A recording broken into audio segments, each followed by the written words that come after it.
دیکھو ایک بات تو دماغ میں بٹھا لو، جو آدمی دنیا کو مسافر خانہ نہیں سمجھتا نا، کچھ بھی کر لو اس کے سکون کے 25 ٹیکے شعبہ لگاؤ، وہ سکون میں آ ہی نہیں سکتا۔ سکون میں وہی ہے جو کہے یہ دنیا کیا ہے، W11 کی سیٹ ہے، پائیدان ہے جس پہ لٹک کے سفر کر رہے ہیں، بھاڑ میں جائے، بحریہ ٹاؤن میں پلاٹ ملے ٹھیک ہے، نہیں ملے تو بھی ٹھیک ہے، بیگم اچھی ہے تو بھی ٹھیک ہے، نہیں ہے گزارا چلاؤ،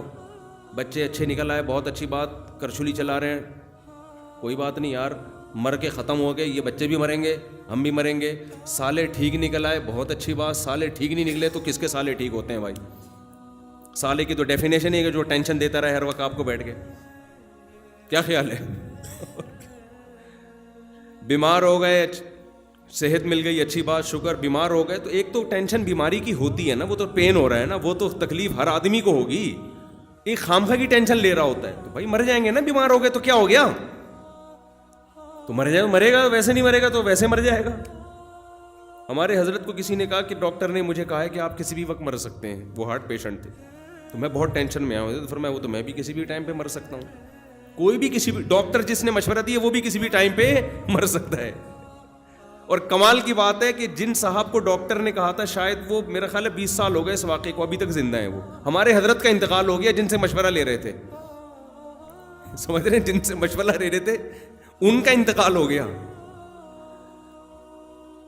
تو ایسے میں نے بہت سے لوگ دیکھے ہیں جو کسی کو تسلی دیتے ہوئے رو رہے ہوتے ہیں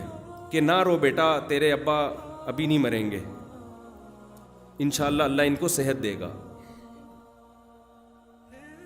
یہ تو میرے ساتھ ہوا ہے، میرے والد صاحب کے بارے میں ایک صاحب تسلی دے رہے تھے مجھے، نہیں نہیں اللہ ان کو صحت دے گا، وہ ایک اچانک ان کی ڈیتھ ہوئی نا، تو والد صاحب کی اللہ کا شکر ہے ہمارے صحت بہت اچھی تھی، بلڈ پریشر ہائی ہونا شروع ہو گیا تھا آخر عمر میں، کیئر بھی نہیں کرتے تھے، وہ بھی اسی وجہ سے نہیں کہ وہ مر جائیں تو مر جائیں، لیکن خیر شریعت میں صحت کی حفاظت کا حکم ہے۔ تو تسلی دینے والا وہ پہلے مر چکا ہوتا ہے، جس کو تسلی دی جا رہی ہوتی ہے وہ پھر بھی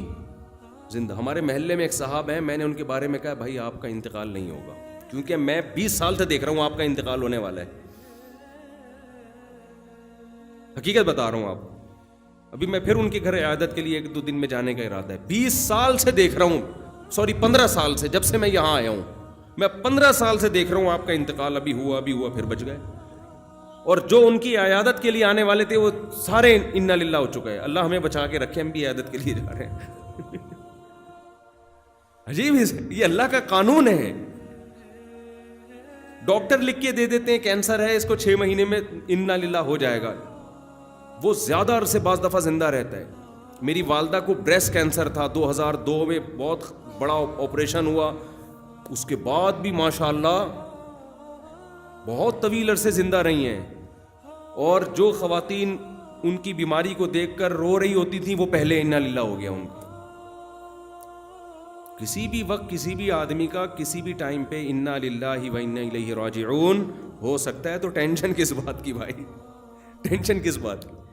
موت تو ایسی چیز ہے کسی بھی ٹائم پہ کسی کی آ سکتی ہے۔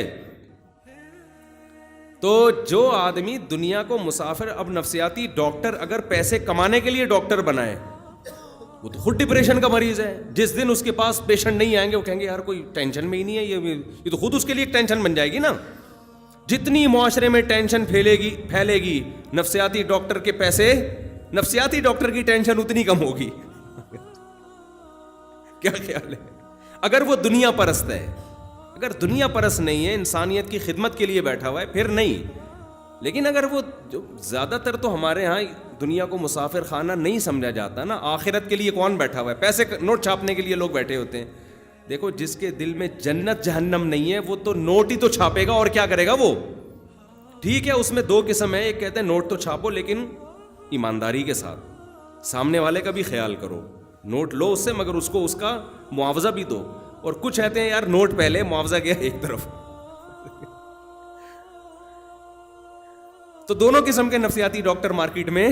چل رہے ہیں، تو وہ کیسے ڈپریشن دور کریں گے بھائی؟ ان کے تو اگر آپ نہیں گئے تو وہ ٹینشن میں آ جاتے ہیں، یار صبح سے بیٹھ کے مکھیاں مار رہا ہوں، آج کوئی ساس ایسی ہے ہی نہیں جو ظلم کرے بہو پر، تو لہذا جب ظلم نہیں ہو رہا تو بہو بھی نہیں آ رہی ہمارے پاس علاج کرانے کے لیے۔ تو جو آدمی میرے بھائی دنیا کو مسافر خانہ نہیں سمجھتا نا، اور آخرت صرف مسافر خانہ سمجھنا کافی نہیں ہے، آخرت کا تصور بھی کہ یہاں جو قربانی دیں گے اس کا صلہ آخرت میں ملے گا۔ نبی صلی اللہ علیہ وسلم کی صحیح حدیث ہے، حتی الشوکۃ یشاکھا، ایک کانٹا بھی چبھتا ہے نا ایمان والے کے، اس کے بدلے میں بھی ایک گناہ معاف ہوتا ہے اس کا، اور ایک نیکی لکھی جاتی ہے۔